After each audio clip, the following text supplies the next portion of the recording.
ഇന്ത്യക്കെതിരെ യുദ്ധം ചെയ്യുന്നവരെ ദൈവം നരകത്തിൽ നിന്നും രക്ഷിക്കും. ഒരു ഘട്ടത്തിൽ ഇവർ പറഞ്ഞിട്ടുള്ള ഒരു മുദ്രാവാക്യം ഇന്ത്യയുടെ മോചനം ഇസ്ലാമിലൂടെ. ഇന്ത്യയുടെ മോചനം ഇസ്ലാമിലൂടെ എന്ന് ജമാഅത്തെ ഇസ്ലാമി പറയുമ്പോൾ കോടിക്കണക്കിന് മുസ്ലിം സഹോദരങ്ങളിലേക്കാണ് വിരൽ ചൂണ്ടപ്പെടുന്നത്. ഇസ്ലാം വിശ്വാസികളെ നരക അഗ്നിയിൽ നിന്ന് തടയാൻ ലഭ്യമായ ഏക മാർഗം ഇന്ത്യയെ ആക്രമിക്കുക എന്നതാണ്. ഈ പുസ്തകത്തിൽ പറഞ്ഞതാണ് കേട്ടോ, ഇത് ശിവസേന പറയുന്നതുമല്ല, സമത് പറഞ്ഞതാണ് ഞാൻ ഈ പറയുന്നത്. ഇപ്പൊ നരേന്ദ്രമോദിജിയുടെ നേതൃത്വത്തിൽ കഴിഞ്ഞ 11 വർഷമായിട്ട് ഇന്ത്യ മഹാരാജ്യം മുന്നോട്ട് കുതിക്കുകയാണ്. ഒട്ടേറെ വികസന കാര്യങ്ങളായാലും അതുപോലെയുള്ള ലോകരാജ്യങ്ങളെല്ലാം ശ്രദ്ധിക്കുന്ന ഒരു രാജ്യമായിട്ട് മാറിയിരിക്കുന്നു. ഇസ്ലാം വിശ്വാസികളെ, ദേശസ്നേഹികളായി ഇസ്ലാം വിശ്വാസികളെ സംശയത്തിന് നിഴലിൽ നിർത്തുകയും കുറ്റവാളികളുടെ സ്ഥാനത്ത് നോക്കിക്കാണേണ്ട സാഹചര്യം സൃഷ്ടിക്കുന്നു. 1. 2. രാജ്യത്തിൻ്റെ നിലനിൽപ്പിന് ഏറ്റവും വലിയ അപകടമാണ് ഈ സംഘടന. പ്രിയപ്പെട്ടവരെ, ഇന്ന് നമ്മുടെ കൂടെയുള്ളത് ശിവസേനയുടെ സംസ്ഥാന സെക്രട്ടറിയും സാമൂഹ്യ പ്രവർത്തകനുമായ ശ്രീ TR ദേവനാണ്. അദ്ദേഹം ജമാഅത്തെ ഇസ്ലാമി നിരോധിക്കണം എന്ന് ആവശ്യപ്പെട്ടുകൊണ്ടുള്ള നിയമ നടപടികളിലേക്ക് നീങ്ങുകയാണ്. അതുമായി ബന്ധപ്പെട്ട ചില കാര്യങ്ങളാണ് സംസാരിക്കാനുള്ളത്. ദേവേട്ട നമസ്കാരം. നമസ്കാരം. ദേവേട്ട, ജമാഅത്തെ ഇസ്ലാമി നിരോധിക്കാൻ വേണ്ടി അബ്ദുൾ സമദ് എന്ന വ്യക്തി, അദ്ദേഹം ഒരു മുസ്ലിം പ്രബോധകനാണ്, ആത്മീയതയുടെ വഴിയെ പോകുന്ന നല്ല ദീനബോധമുള്ള വിശ്വാസിയായ ഒരു മനുഷ്യനാണ്. അതെ. അദ്ദേഹം പക്ഷേ ഇവരുടെ തീവ്രവാദ ഇന്ത്യാവിരുദ്ധ ദേശവിരുദ്ധ നിലപാടുകൾക്കെതിരെ അദ്ദേഹം കേസ് പോകുന്നു, അവരെ നിരോധിക്കണമെന്ന് പറയുന്നു. 2009 പോകുന്നു. ഇപ്പോൾ അടുത്ത് ആ കേസ് തീരുകയും ചെയ്തു. 14 വർഷത്തെ നിയമ പോരാട്ടം പുള്ളി അവസാനിപ്പിക്കുന്ന ഏകപക്ഷീയമായിട്ട്. ഇതിപ്പോൾ നിങ്ങൾ ടേക്കപ്പ് ചെയ്യാൻ പോവുകയാണ് വീണ്ടും. അതേ വഴിയിലേക്ക് വീണ്ടും നിയമ പോരാട്ടത്തിലേക്ക് പോവുകയാണ്, അവരെ നിരോധിക്കണമെന്ന് പറഞ്ഞിട്ട്. ജമാഅത്തെ ഇസ്ലാമിയുടെ ഈ ആദ്യത്തെ കേസ് എങ്ങനെ സെറ്റിലായി എന്നുള്ളതാണ് മനസ്സിലാക്കുന്നത്. മറ്റേ പുള്ളി കേസിൽ നിന്ന് വിഡ്രോ ചെയ്യാനുള്ള കാരണം ഈ കേസ് നടത്തിയ വക്കീല് എനിക്ക് വളരെ വേണ്ടപ്പെട്ട ജ്യേഷ്ഠ സഹോദരനായിട്ട് ഞാൻ ആദരിക്കുന്ന, ബഹുമാനിക്കുന്ന, ഇസ്ലാമിക മൂല്യങ്ങളെക്കുറിച്ച് നല്ല ബോധമുള്ള, വിവരമുള്ള, ഞാൻ ഈ പറഞ്ഞ പോലെ തന്നെ ദീനബോധമുള്ള, മതപരമായ കാര്യങ്ങളെല്ലാം കൃത്യമായിട്ട് നടത്തുകയും എന്നാൽ അതിനകത്ത് നവോത്ഥാനത്തിന്റെ വഴിയിലൂടെ സഞ്ചരിക്കുകയും ചെയ്യുന്ന ഒരു മുസ്ലിം പണ്ഡിതന്റെ മകൻ കൂടിയാണ് അഡ്വക്കേറ്റ് സിയാദിക്ക. ആ കേസ് എങ്ങനെയാണ് പിന്നെ വിഡ്രോ ചെയ്യാൻ കാരണം എന്നാണ് മനസ്സിലാക്കുന്നത്? അതിൽ ദുരൂഹതയുണ്ട് എന്നാണ് ഈ കേസ് പഠിച്ചപ്പോൾ എനിക്ക് മനസ്സിലാക്കാൻ കഴിഞ്ഞത്. ഈ കേസ് ശ്രീ സമദ് ഫയൽ ചെയ്യുമ്പോൾ വളരെ ഗൗരവതരമായ ചിന്തയും ഗൗരവമായ ചർച്ചയും പഠനവും നടത്തിയിട്ടുണ്ട് സമദ്. അതിനുശേഷമാണ് അദ്ദേഹം തീർച്ചയായിട്ടും കോടതിയെ സമീപിക്കുന്നത്. വേണ്ട എല്ലാ സ്റ്റെപ്പും കയ്യിലുണ്ട്. അതിൻ്റെ തെളിവാണ് നമ്മുടെ കയ്യിലിരിക്കുന്ന ഈ ഹൈക്കോടതിയിൽ അദ്ദേഹം സമർപ്പിച്ച ഹർജിയുടെ കെട്ടാണത്. 500-ലധികം പേജുകളാണ്. ഇതിപ്പോൾ പ്രേക്ഷകരുടെ മുമ്പിൽ പിന്നെ വായിക്കാനൊന്നും നമുക്ക് വായിക്കാൻ പറ്റില്ല. നല്ല സമയമെടുത്ത് വേണം. അപ്പം സാധാരണ വെറുതെ കൊണ്ടൊരു പേരുണ്ടാക്കാനോ അല്ലെന്നുണ്ടെങ്കിൽ ഒരു സാധാരണ പോലെ ഒരു കേസ് കൊടുത്തതല്ല എന്ന് ഇതിൽ നിന്ന് തന്നെ വ്യക്തം. അദ്ദേഹം അതിൽ ഒട്ടേറെ രേഖകൾ നമ്മളെ ഞെട്ടിപ്പിക്കുന്ന തരത്തിലുള്ള കോടതിയിൽ പ്രൊഡ്യൂസ് ചെയ്തോ ഒട്ടേറെ സംഭവം. അതെ, കോടതിയിൽ നിന്ന് ഞാൻ എടുത്തതാണ്. അദ്ദേഹം സമർപ്പിച്ച ഹർജിയുടെ കോടതിയുടെ അറ്റസ്റ്റ് ചെയ്ത കോപ്പിയാണ്. അപ്പം ഇതിൽ ഇദ്ദേഹം പറഞ്ഞിരിക്കുന്ന ചില ഗുരുതരമായ കാര്യങ്ങളുണ്ട്, നമ്മളെ ഞെട്ടിക്കുന്ന കാര്യങ്ങളുണ്ട്. അതിലന്ന് അദ്ദേഹം ഒരു കാര്യം പറഞ്ഞിരിക്കുന്നത്, ഫിനാലിറ്റി ഓഫ് പ്രൊഫൻഹുഡ് എന്ന് പറയുന്ന ഒരു പുസ്തകം, മഹ്മൂദിയുടെ ഒരു ഗ്രന്ഥം അദ്ദേഹം ഇതിനകത്ത് കോട്ട് ചെയ്ത് അതിൻ്റെ പേജുകളൊക്കെ ഇതിൽ ഉൾപ്പെടുത്തിയിട്ടുണ്ട്. അവിടെ അദ്ദേഹം പറഞ്ഞത്, ഇതിൽ 1-ാം കക്ഷി ഇന്ത്യ ഗവൺമെൻറ്റാണ്, 2-ാം കക്ഷി കേരള ഗവൺമെൻറ്റാണ്, 3-ാം കക്ഷി ജമാഅത്തെ ഇസ്ലാമിയാണ്. സ്വാഭാവികമായിട്ട് അങ്ങനെയാണല്ലോ വരുന്നത്, റെസ്പോൺസിബിലിറ്റി ആണല്ലോ. അതെ. അപ്പം ഏറ്റവും കൂടുതൽ പ്രധാനമായിട്ട് ഇതിനകത്ത് എടുത്തു പറഞ്ഞിരിക്കുന്നത് അദ്ദേഹത്തിൻ്റെ പുസ്തകത്തിൽ, ഇന്ത്യക്കെതിരെ യുദ്ധം ചെയ്യുന്നവരെ ദൈവം നരകത്തിൽ നിന്നും രക്ഷിക്കും. ദേശവിരുദ്ധമായൊരു സാധനമാണ്. അതെ, ഇത് വെബ്സൈറ്റിൽ നിന്ന് എടുത്ത സാധനമാണ്. അല്ല, ഇവര് പിന്നെ മുമ്പ് ചെയ്തിട്ടുള്ളൊരു സാധനം എന്തായിരുന്നു, ഒരു ഘട്ടത്തിൽ ഇവർ പറഞ്ഞിട്ടുള്ള ഒരു മുദ്രാവാക്യം ഇന്ത്യയുടെ മോചനം ഇസ്ലാമിലൂടെ. അതെ, മതേതരമായി ജീവിക്കുന്ന ഇത്രയും മനോഹരമായി എല്ലാ മനുഷ്യനും, ക്രിസ്ത്യാനിയും മുസ്ലിമും ഹിന്ദുവും പിന്നെ കത്തോലിക്കനും പിന്നെ ഓർത്തഡോക്സുകാരനും പിന്നെ മർത്തോമക്കാരനും നായരും നമ്പൂതിരിയും ഈഴവനും പിന്നെ പട്ടികജാതി വിഭാഗത്തിൽപ്പെട്ടവനും മുജാഹിദും സുന്നിയും എല്ലാം ഒരുമിച്ച് ജീവിക്കുന്ന ഒരു മണ്ണിനകത്ത് ഇന്ത്യയുടെ മോചനം ഇസ്ലാമിലൂടെ എന്ന് പറഞ്ഞപ്പോഴാണ് തിരിച്ച് RSS പറഞ്ഞു അവരെ ഇസ്ലാമിന്റെ അന്ത്യം ഇന്ത്യയിൽ തന്നെ പറയിപ്പിച്ചത് വരാം. ഇപ്പൊ ഇവിടെ ഒരു കാര്യം മനസ്സിലാക്കേണ്ടത്, ഇന്ത്യയുടെ മോചനം ഇസ്ലാമിലൂടെ എന്ന് ജമാഅത്തെ ഇസ്ലാമി പറയുമ്പോൾ കോടിക്കണക്കിന് മുസ്ലിം സഹോദരങ്ങളിലേക്കാണ് വിരൽ ചൂണ്ടപ്പെടുന്നത്. അതെ. ഈ രാജ്യത്തെ ബഹുഭൂരിപക്ഷം വരുന്ന മുസ്ലിം വിശ്വാസികൾ അവരുടെ രാജ്യസ്നേഹം പോലും ഇവിടെ ചോദ്യം ചെയ്യപ്പെടുകയാണ്. അപ്പോൾ അവിടെ ഒരു കുറ്റവാളിയുടെ സ്ഥാനത്തും രാജ്യദ്രോഹികളുടെ സ്ഥാനത്തും ദേശസ്നേഹികളായ ബഹുഭൂരിപക്ഷം വരുന്ന ഇസ്ലാമിക സഹോദരങ്ങളെ കൊണ്ട് നിർത്തുന്ന ഒരു സാഹചര്യത്തിൽ സംശയത്തിന്റെ നിഴലിൽ ഇവരെല്ലാം അപകടകാരികളാണെന്ന് ഭയപ്പെടുത്തുന്ന മറ്റ് ശരിക്കും ഇവർ ഇസ്ലാമിന്റെ ശത്രുക്കളാണ്. ഇദ്ദേഹം അങ്ങനെ മൗമൂദിയുടെ ധാരാളം ഗ്രന്ഥങ്ങൾ കോട്ട് ചെയ്ത് പ്രധാനപ്പെട്ട പോയിന്റുകളൊക്കെ ഇതിനകത്ത് ഉൾപ്പെടുത്തിയിട്ടുണ്ട്, ഈ ഫയലിലുണ്ട്. 2008 കേരള ശബ്ദം വാരികയിൽ ശ്രീ M.R. അജയൻ ജമാഅത്തെ ഇസ്ലാമിയെ കുറിച്ച് ഒരു ലേഖനം പ്രസിദ്ധീകരിച്ചിരുന്നു. അതിന്റെ കോപ്പിയും ഇതിനോടൊപ്പം അദ്ദേഹം ഈ കേസിൽ ഹർജിയിൽ കോടതിയിൽ സമർപ്പിച്ചിട്ടുണ്ട്. പുള്ളി എല്ലാ ഡീറ്റെയിൽസും പുൾ ഔട്ട് ചെയ്തിരുന്നു. എല്ലാ ഡീറ്റെയിൽസും അതല്ല ഞാൻ പറയാം. 500 പരം പേജുകൾ ഇതിനകത്ത് വരിക എന്ന് പറഞ്ഞ ചെറിയ കാര്യമാണ്. അപ്പോൾ അവിടെ നിന്ന് തുടങ്ങി അതും കൂടെ കോട്ട് ചെയ്തു. അതിൽ ചില വാക്കുകൾ അതിൽ നിന്ന് വീണ്ടും നമുക്ക് എടുക്കേണ്ടിയിരിക്കുന്നു. ഹർജിക്കാരൻ തികഞ്ഞ ഇസ്ലാം മത വിശ്വാസിയാണെന്ന് അദ്ദേഹം ഇവിടെ പറയുന്നുണ്ട്. ഇവിടെ മറ്റൊരു കാര്യം, ഇസ്ലാം വിശ്വാസികളെ നരക അഗ്നിയിൽ നിന്ന് തടയാൻ ലഭ്യമായ ഏക മാർഗം ഇന്ത്യയെ ആക്രമിക്കുക എന്നതാണ്. ഈ പുസ്തകത്തിൽ പറഞ്ഞതാണ് കേട്ടോ, ഇത് ശിവസേന പറയുന്നതുമല്ല, സമദ് പറഞ്ഞതാണ് ഞാൻ ഈ പറയുന്നത്. മൂന്നാമത്തെ കക്ഷിയായ ജമാഅത്തെ ഇസ്ലാമി പ്രചരിപ്പിക്കുന്നത് ഇന്ത്യയെ ആക്രമിക്കാതെ ഒരു മുസ്ലിമിന് സ്വർഗത്തിൽ പ്രവേശിക്കാൻ കഴിയില്ലെന്ന് ഈ പുസ്തകത്തിലൂടെ പ്രചരിപ്പിച്ചതായി ഹർജിക്കാരൻ പറയുന്നു. ഇവരുടെ ഫിലോസഫി എന്ന് പറയുന്നതും പിന്നെ മൗദൂദിയൻ ആശയങ്ങളാണല്ലോ, അല്ലാതെ വേറെ സാധനമൊന്നും ഖുറാനൊന്നും അല്ല. അല്ല നമ്മുടെ രാജ്യത്തിനെതിരെ പ്രവർത്തിക്കുന്ന അപകടകരമായ ഭീകര സംഘടനയായ ഹിസ്ബുൽ മുജാഹിദ്ദീൻ ഉൾപ്പെടെയുള്ള കാശ്മീരിലെ ഒരു കൂട്ടം സംഘടനകൾക്ക് അവർ നേതൃത്വം നൽകുന്നുണ്ടെന്നും പറയുന്നു. അല്ല, അതിനകത്തൊരു വസ്തുതയുണ്ട്. ഇവരുടെ ഈ മുക്കാൽ വൺ ചാനൽ നിരോധിച്ചല്ലോ, ഇടയ്ക്ക് നിരോധനം വന്നല്ലോ. മുക്കാൽ വൺ ചാനലിന്റെ ഉദ്ഘാടനം നടത്തുന്ന അന്ന് പ്രതിരോധ വകുപ്പ് മന്ത്രിയായിരുന്ന പിന്നെ A.K. ആന്റണിയാണ്. ഉദ്ഘാടന സമ്മേളനത്തിൽ പ്രസംഗിക്കുന്നതിൻ്റെ പ്രസംഗം ഞാൻ ഡൗൺലോഡ് ചെയ്ത് വെച്ചിട്ടുണ്ട്. അതിനകത്ത് വളരെ കൃത്യമായിട്ട് A.K. ആന്റണി പറയുന്നുണ്ട്. കാരണം ഇവർക്ക് ആദ്യം ഇൻ്റലിജൻസിൻ്റെ നോസ് കിട്ടിയില്ല, ആഭ്യന്തര വകുപ്പിൻ്റെ ക്ലിയറൻസ് കിട്ടിയില്ല.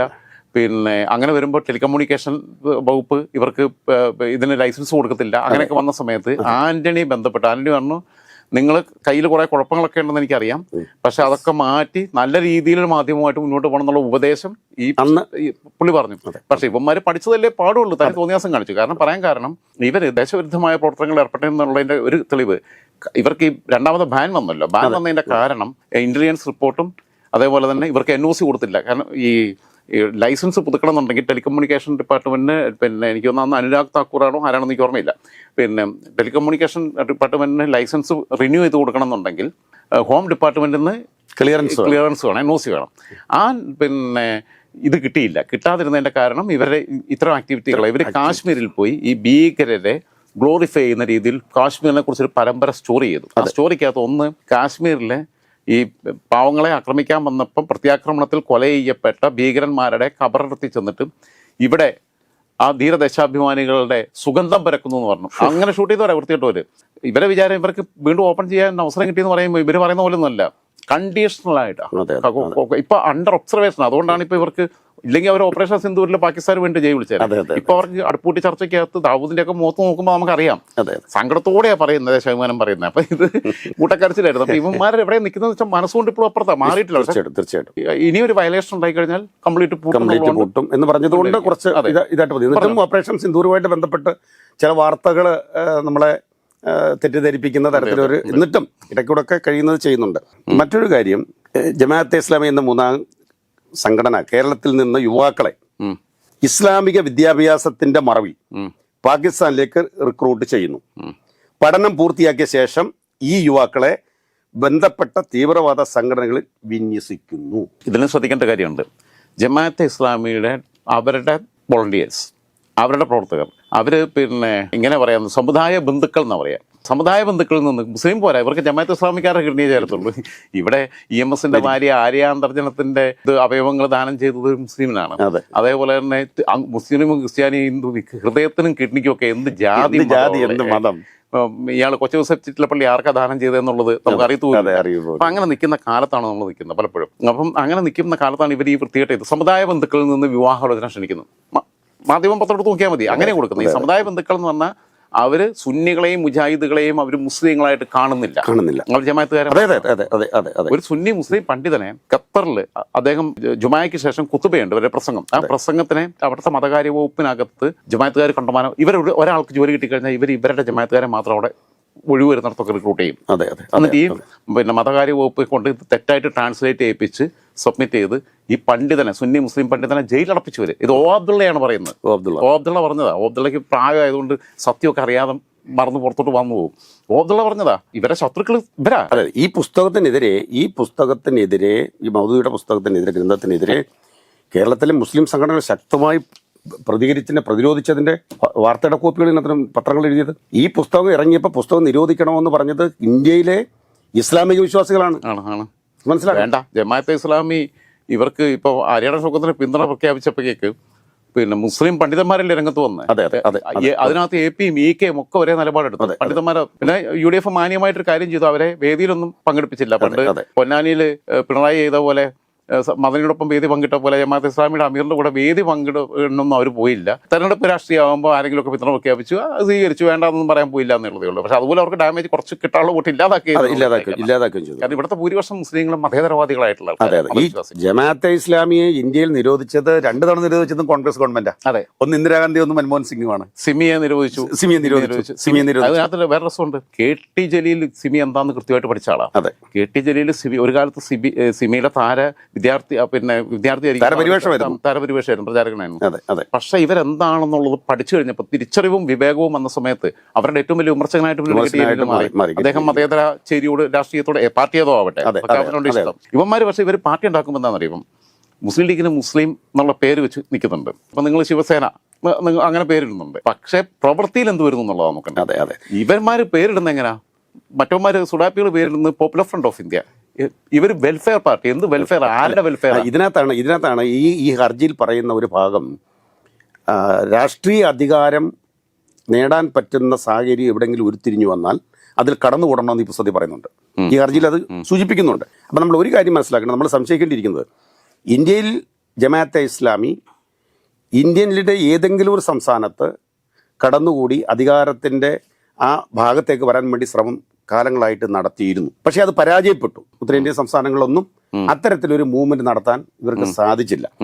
അപ്പോഴാണ് കേരളത്തിലേക്ക് ശ്രദ്ധ കൂടുതലായിട്ട് വരുന്നത്, ഇന്ത്യയിലെ ജമാഅത്തെ ഇസ്ലാമിയുടെ. അപ്പൊ കേരളത്തിൽ അതിനുള്ള കുറച്ച് സോഫ്റ്റായിട്ട് ഇടതുമുന്നണിയും വലതുമുന്നണിയും അങ്ങനെ രാഷ്ട്രീയ നിലപാട്, പ്രത്യേകിച്ച് കേരളത്തിന്റെ ഒരു രാഷ്ട്രീയ വിസിബിലിറ്റി കൊടുക്കുന്നുണ്ട്. അപ്പൊ അത് മനസ്സിലാക്കിക്കൊണ്ട്, ഇവിടെ വളക്കുറുള്ള മണ്ണാന്ന് മനസ്സിലാക്കിക്കൊണ്ടാണ് ഈ വെൽഫെയർ പാർട്ടി ഓഫ് ഇന്ത്യ എന്ന് പറഞ്ഞ രാഷ്ട്രീയ പാർട്ടി രൂപീകരിക്കുന്നത്. പക്ഷെ ക്ലിച്ചുപിടിച്ചിട്ടില്ല. ഇല്ല.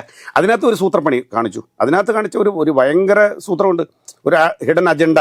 ഹിന്ദു നാമധാരികളായ നിരവധി ആളുകളെ ആ പാർട്ടിയുടെ സംസ്ഥാന നേതൃനിരയിൽ ആണല്ലോ.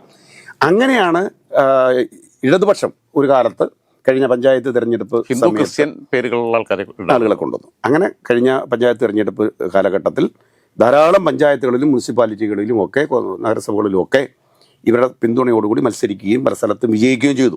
ഇടതുപക്ഷ മുന്നണിക്ക് പഞ്ചായത്തിലും മുനിസിപ്പാലിറ്റികളിലും ഭരണമുണ്ടാക്കാൻ വേണ്ടിയിട്ട് പിന്തുണ കൊടുക്കുകയും അവരോടൊപ്പം ചേർന്ന് നിൽക്കുകയും ചെയ്തു. അവർക്ക് പല സ്ഥലത്തും അംഗീകാരം കിട്ടുന്ന തരത്തിലുള്ള കമ്മിറ്റികളിലൊക്കെ ഇടതുപക്ഷം ഇവരെ ഉൾപ്പെടുത്തുകയും ചെയ്തു. പക്ഷേ ഇടതുപക്ഷത്തിനോടൊപ്പം കൂടി ചേർന്നപ്പോൾ ഇവരുടെ പ്രഖ്യാപിത അജണ്ട പൂർണ്ണമായിട്ട് നടപ്പിലാക്കാൻ LDF പ്രാപ്തമല്ല എന്ന് അവർ തിരിച്ചറിഞ്ഞു. പൂർണ്ണമായിട്ട് ഈ LDF കാര്യം ഇവരെയൊക്കെ ചേർത്ത് പിടിക്കും, വോട്ടിന് വേണ്ടിയിട്ട് ഇത്തിരി തറവേലകളൊക്കെ കാണിക്കുമെങ്കിലും ഈ പൊതുവായി ഒരു ഏറ്റവും ഭയങ്കര ഭീകരമായ അപകടകാരിയെ കൂടെ കൂട്ടാൻ ശ്രദ്ധയോടുകൂടിയേ കുറച്ച് കാര്യങ്ങൾ ചെയ്യുള്ളൂ. അല്ല, അതിനകത്ത് അതിൻ്റെ ഏറ്റവും വലിയ തെളിവ് ഇവർ വിഷയങ്ങൾ ഉണ്ടാക്കുന്നത് എങ്ങനെയാണ്? കോവിഡ് കാലഘട്ടത്തിൽ പിന്നെ നമ്മൾ ലോക്ക്ഡൗൺ പ്രഖ്യാപിച്ച സമയത്ത് അത് ലംഘിച്ചുകൊണ്ട് ആശുപത്രി പോയതാണെങ്കിൽ മനസ്സിലാക്കാം. ഒരു പർദ്ദയിട്ട സ്ത്രീ ചോദിക്കുന്നുണ്ട്, പിന്നെ ഇവർ ഉല്ലാസത്തിന് പോയതാ, ബീച്ചിലോട്ട് പോയതാ. അപ്പം പോലീസ് തടഞ്ഞു. കാരണം ലോക്ക്ഡൗണാണ്, ട്രിപ്പിൾ ലോക്ക്ഡൗണാണ്.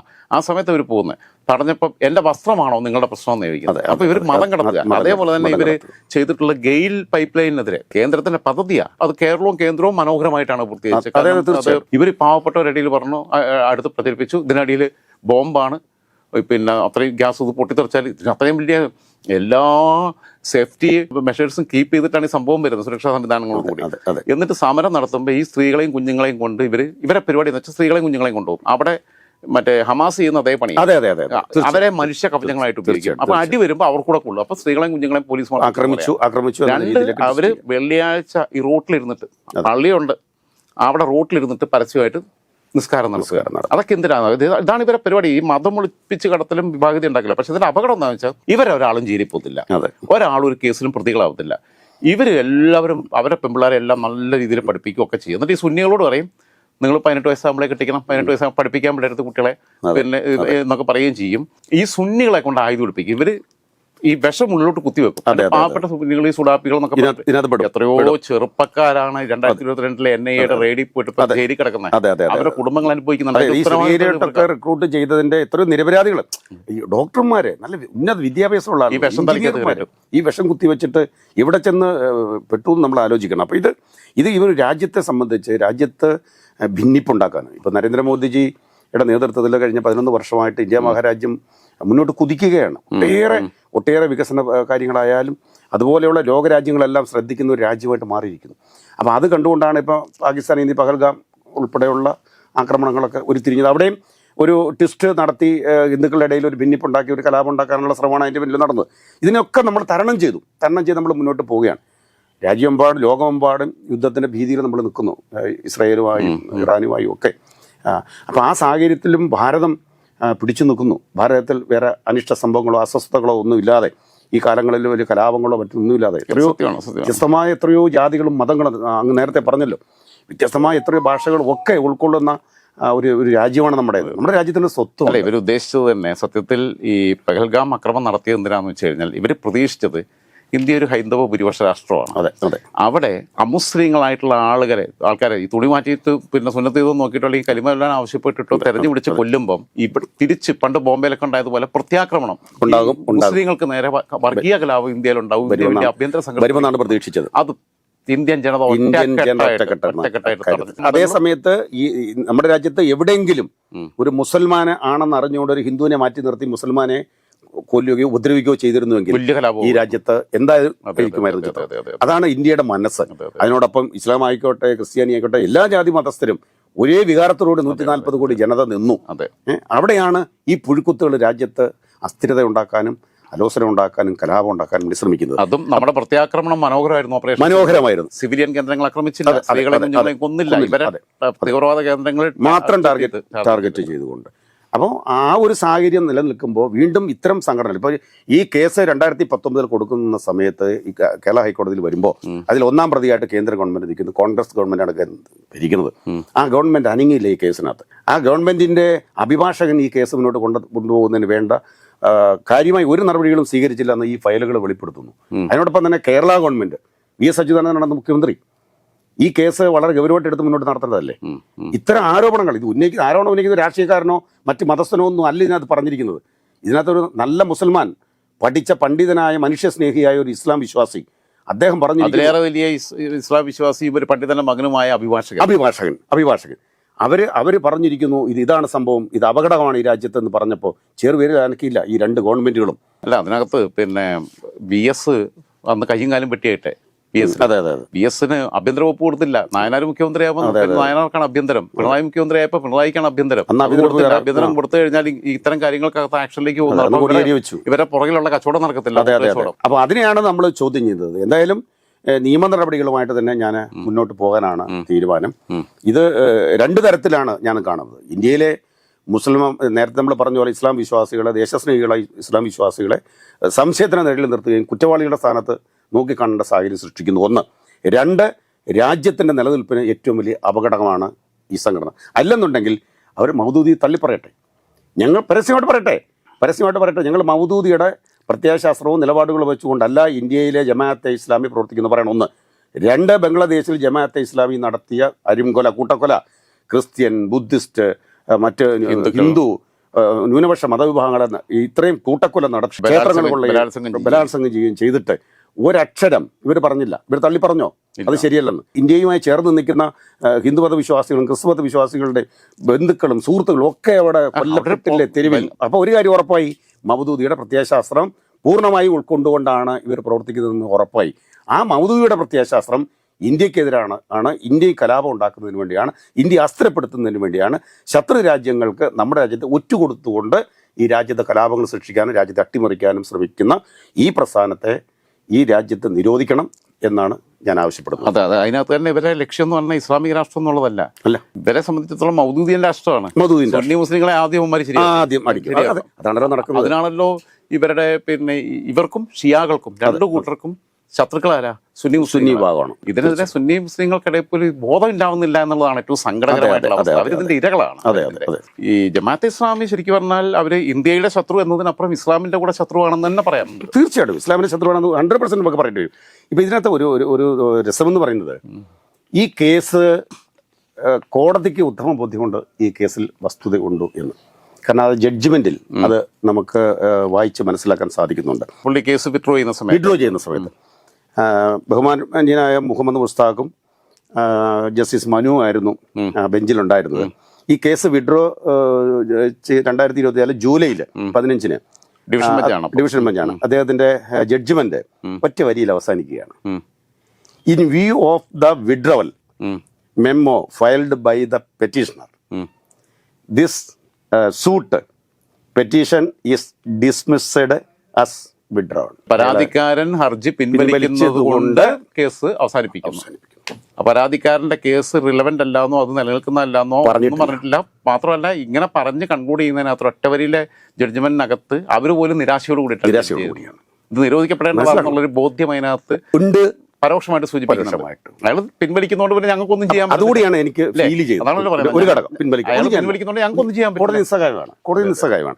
അപ്പോൾ ഒന്ന്, ശ്രീ അബ്ദുൾ സമദ് കേസ് ഫയൽ ചെയ്തത് വളരെ കാര്യക്ഷമമായി വളരെ കൃത്യതയോടുകൂടി പഴുതടച്ച ഡോക്യുമെന്റുകൾ സബ്മിറ്റ് ചെയ്തുകൊണ്ടാണ്.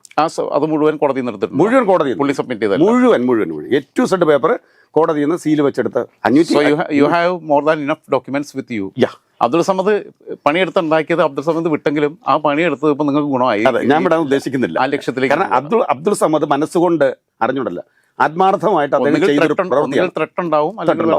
ത്രെഡുണ്ടാവും, രാഷ്ട്രീയ ഇടപെടലുകൾ ഉണ്ടാവും, പലതും പല ചർച്ചകളും പുറത്ത് ഡോക്യുമെന്റേഷൻ ഇല്ലാതെ കേൾക്കുന്നുണ്ട്, വർത്തമാനങ്ങൾ കേൾക്കുന്നുണ്ട്. അതിനകത്ത് കോൺഗ്രസ് നേതാക്കളുടെയും ലീഗ് നേതാക്കളുടെയും ഇടപെടൽ ഉണ്ടായി എന്ന് പറയുന്നുണ്ട്, സമ്മർദ്ദം ഉണ്ടായി എന്ന് പറയുന്നുണ്ട്. അങ്ങനെ ജമാഅത്തെ ഇസ്ലാമിയെ കോൺഗ്രസിന്റെയും UDFന്റെയും ഒക്കെ നേതാക്കളെ സമ്മർദ്ദം ചെലുത്തി വിഡ്രോ ചെയ്തെന്ന് പറയുന്നുണ്ട്. പല ചർച്ചകളും. ഇതിന്റെ സത്യാവസ്ഥ ചിലപ്പോൾ സിയാദ് വക്കീലിനും അറിയുമായിരിക്കും, പക്ഷെ നമുക്ക് ചോദിക്കാൻ പറ്റില്ല. അദ്ദേഹം വളരെ കൃത്യതയോടുകൂടി കാര്യങ്ങൾ ചെയ്യുന്ന ആളാണ്. നേരത്തെ പറഞ്ഞല്ലോ, പഠിച്ചിട്ടുള്ള ആളാണ്, മാന്യനായ മനുഷ്യനാണ്. ഇസ്ലാം മതം എന്താണെന്ന് അറിയാം, നന്നായിട്ട് പാണ്ഡിത്യമുള്ള ഒരു വ്യക്തി ഉടമയാണ്. അതുകൊണ്ടാണ് അദ്ദേഹം കേസ് വിഡ്രോ ചെയ്യാൻ ചെന്നപ്പോൾ സമ്മതിക്കാൻ നിരുത്സാഹപ്പെടുത്തിയത്. ഇവന്മാര് ബൗദ്ധിക പുസ്തകമേ വായിച്ചിട്ടുള്ളൂ, പുള്ളി ഖുറാൻ വായിച്ചിട്ടുള്ള ആളാണ്. അതിന്റെ ഗുണമുണ്ട്. ഖുറാനിൽ പറഞ്ഞിരിക്കുന്ന ദുർവ്യാഖ്യാനം ചെയ്യാത്ത ആളുമാണ്. ദുർവ്യാഖ്യാനം ചെയ്യുന്നില്ല. അതാണ് ഇതിനൊക്കെ ദുർവ്യാഖ്യാനം ചെയ്യുന്ന കുഴപ്പമുള്ളത്. അപ്പൊ എന്തായാലും നിയമപോരാട്ടത്തിലേക്ക് പോവുകയാണ്. പിന്നെ കാര്യങ്ങൾ നടപടിയിലേക്ക് പോവുകയാണ്. പിന്നെ അബ്ദുൾ സമദ് നേരിട്ട അതേ കാര്യങ്ങൾ ദേവേട്ടനും നേരിടാൻ സാധ്യതയുണ്ട്. കാരണം പ്രലോഭനങ്ങളുണ്ടാവും, ചിലപ്പോൾ പണം വാഗ്ദാനം ഉണ്ടാവും. കാരണം അവരുടെ നിലനിൽപ്പിന്റെ പ്രശ്നമാണ്. ചിലപ്പം പിന്നെ ഭീഷണി ഉണ്ടാവും, ഒക്കെ ഉണ്ടാവും. അങ്ങനെ വന്നാൽ ഒന്നിനും വഴങ്ങി. നാളെ കേസ് നിങ്ങൾ പിൻവലിച്ചു കഴിഞ്ഞാൽ ഞാൻ പറയും നിങ്ങൾ പൈസ മേടിച്ചു ഒരിക്കലും. ഞാൻ അങ്ങനെ ഞാൻ തന്നെ പറയുക. TR എന്ന് പറയുന്ന 2 ഇനീഷ്യൽ പേരിന്റെ മുന്നേ, ഒന്ന് T തേക്കുമൂട്ടിലെന്ന വീട്ടുപേരും, R എന്ന് പറയുന്നത് പിതാവിന്റെ പേരിന്റെ ആദ്യത്തെ അക്ഷരമാണ്. എന്തായിരുന്നു? T ചിലപ്പോൾ രാഘവൻ പിള്ള, T ചിലപ്പോൾ മാറാം. വീട്ടുപേര് എപ്പോഴും വേണം മാറാം. പുതിയ വീട് നോക്കും, പുതിയ പേരിടാം. തന്തയെ മാറ്റുന്ന പരിപാടി ഇല്ല. R മാറില്ല. മനസ്സിലായില്ല. നിലപാടെടുത്താൽ ഉറച്ച നിലപാട് തന്നെയാണ്. ഏതറ്റം വരെയും പോകും. എനിക്ക് രാജ്യമാണ്, അതിന്റെ പേരിൽ ജീവൻ പോയാലും കുഴപ്പമില്ല. എനിക്ക് രാജ്യമാണ് വലുത്, രാജ്യത്തെ ജനങ്ങളാണ്. അത് കഴിഞ്ഞേ ഉള്ളൂ. ഇവന്മാരെ തീവ്രവാദത്തിൽപ്പെട്ടിട്ട് ഈ പാവപ്പെട്ട മുസ്ലിം ചെറുപ്പക്കാർ വരെ ജയിലിൽ പോകുന്ന അവസ്ഥയുണ്ട്. അതിന് തടയിടേണ്ടത് ആവശ്യമാണ്. എന്തായിരുന്നാലും മുന്നോട്ടുള്ള വഴികളിൽ നീതിക്ക് വേണ്ടിയിട്ടുള്ള പോരാട്ടത്തിൽ തീവ്രവാദ പ്രസ്ഥാനങ്ങളില്ലാത്ത ഒരു ഭാരതം കെട്ടിപ്പടുക്കാനുള്ള ശ്രമത്തിൽ എല്ലാവിധ ഭാവുകങ്ങളും നേരുന്നു. കൂട്ടത്തിൽ ഒരു കാര്യം കൂടെ, ചില ചാരിറ്റി പ്രവർത്തനങ്ങളൊക്കെ ഉണ്ട് എന്ന് ഞാൻ കേട്ടിട്ടുണ്ട്. വൈറ്റ്സ്വാൻ TV എൻ്റെ ചാരിറ്റി പ്രവർത്തനങ്ങളെ സംബന്ധിച്ച് നല്ല വാർത്ത 2 വർഷം മുമ്പ് കൊടുത്തിട്ടുണ്ട്. എനിക്ക് വൈറ്റ്സ്വാൻ TVയോടും അതുപോലെ കടപ്പാടുണ്ട്. ഫേസ് ഫൗണ്ടേഷൻ എന്ന് പറയുന്ന ഒരു NGO, ഒരു ചാരിറ്റബിൾ ഓർഗനൈസേഷൻ ഉണ്ട്. ബഹുമാന്യനായ സാനുമാഷാണ് അതിന്റെ ചെയർമാൻ. നമ്മളെ professor MK VR Krishna Iyer sir ഇരുന്ന സമയത്ത് അദ്ദേഹത്തിന്റെ ആശീർവാദത്തോടുകൂടി, അനുഗ്രഹത്തോടുകൂടി, അദ്ദേഹത്തിന്റെ നിർദ്ദേശത്തോടുകൂടി, അഭിപ്രായത്തോടുകൂടി ആരംഭിച്ചതാണ്. അദ്ദേഹമാണ് ഫേസ് ഫൗണ്ടേഷൻ എന്ന പേര് പോലും. പിന്നെ എന്തൊക്കെയാണ് ആക്ടിവിറ്റീസ്? അതിനകത്ത് വിശപ്പില്ലാത്തൊരു ലോകം എന്നാണ് കൺസെപ്റ്റ്. ലോകം എന്നല്ലേ നമുക്ക് പറയാൻ പറ്റും. വിശക്കുന്നവരില്ലാത്ത ലോകം, പട്ടിണിക്കാരില്ലാത്ത നാട് എന്നുള്ളൊരു കൺസെപ്റ്റാണ്. പിന്നെ ഒരു 200-നടുത്ത് കുടുംബങ്ങൾക്ക് റേഷൻ പദ്ധതി നടപ്പിലാക്കിയിട്ടുണ്ട്. ഇങ്ങനൊരു പദ്ധതി തന്നെ ലോകത്ത് തന്നെ ആദ്യമായിട്ടായിരിക്കും ഒരു സ്വകാര്യ സ്ഥാപനം ഇങ്ങനെ ഒരു റേഷൻ പദ്ധതി നടപ്പിലാക്കുന്നത് ആദ്യമായിട്ടായിരിക്കും എനിക്ക് തോന്നുന്നത്. മറ്റേ ഞാൻ പരിധി നോക്കിയിട്ടും കണ്ടില്ല വേറെ ഇവിടെ ഉള്ളതായിട്ട്. അതെന്ന് പറഞ്ഞാൽ ഒരു പിന്നെ ഇവരെ CRS ഫണ്ടിൽ നിന്ന് CRC വളരെ കുറച്ച് അല്ല കിഴക്കമ്പലത്തെ സാബു പിന്നെ സ്വന്തമായിട്ട് സഹചര്യം ചെയ്യുന്നുണ്ട്. അപ്പോൾ ഈ ഒരു ഗ്രഹനാഥൻ മാത്രമുള്ള ഒരു വീട്ടിൽ അദ്ദേഹത്തിന് വരുമാനം കൊണ്ട് ഓട്ടോറിക്ഷ ഓടിക്കായിരിക്കും, കൽപ്പണിയായിരിക്കും, എന്തെങ്കിലും ആയിരിക്കും. ഒരാളിൻ്റെ വരുമാനം കൊണ്ട് ഒരു കുടുംബം പുലർന്നു പോകുന്ന സാഹചര്യത്തിൽ അദ്ദേഹത്തിന് എന്തെങ്കിലും ഒരു രോഗമോ അപകടമോ സംഭവിച്ചു കഴിഞ്ഞാൽ ആ വരുമാനം നിലയ്ക്കുക. ഭാര്യ ഒരു കാര്യപ്രാപ്തിയുള്ള ആളോട് അല്ലെന്നുണ്ടെങ്കിൽ, ജോലിക്ക് പോകാൻ പറ്റാത്ത ഒരാളോടാണെന്നുണ്ടെങ്കിൽ ആ വീട് പട്ടിണിയിലേക്ക് കൂപ്പും. അപ്പം അങ്ങനെയുള്ള കുടുംബങ്ങൾ ആ ജീവകാരുണ്യ പ്രവർത്തനത്തിന്റെ ചാരിറ്റി വർക്കിന്റെ ഭാഗമായിട്ടാണ് ഈ കേസും കൂടെ നടത്തുന്നതെന്ന് വേണമെങ്കിൽ സൂചിപ്പിക്കാം. കാരണം എന്ന് വെച്ചാൽ തീർച്ചയായിട്ടും ഈ വൈകാരികമായി ഇവരുടെ പ്രബോധനങ്ങൾ കേട്ട് വഴിതെറ്റിപ്പോകുന്ന ചെറുപ്പക്കാരെ, മുസ്ലിം ചെറുപ്പക്കാരെ അപകടത്തിലാക്കാതിരിക്കാനും അവരുടെ ജീവിതം കൽപ്പനയിലാവാതിരിക്കാനും ഉള്ള ഒരു ശ്രമത്തിലാണ്. 100% എല്ലാവിധ ഭാവങ്ങളും നേരുന്നു. Thank you.